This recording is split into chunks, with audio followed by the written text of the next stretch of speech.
Tindak pidana korupsi sebagaimana tertentukan dengan Undang-Undang Daerah Nomor 31. Sebagaimana tertentukan dengan Undang-Undang Daerah Nomor 20 Tahun 2009 tentang perubahan atas Undang-Undang Nomor 31 tentang pemberantasan tindak pidana korupsi atau pasal 55 ayat 1 KUHP junto pasal 4 ayat 1. Mantan Bupati Lampung Tengah Mustafa divonis 4 tahun penjara.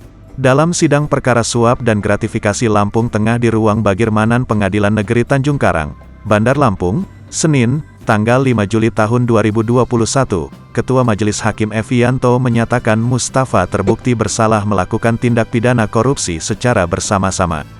Vonis tersebut lebih ringan dari tuntutan jaksa KPK. Dalam sidang sebelumnya, Kamis tanggal 10 Juni tahun 2021, Mustafa dituntut hukuman 5 tahun penjara.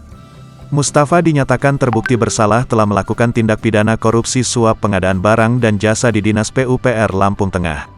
Mustafa juga akan dicabut hak politiknya selama 2 tahun.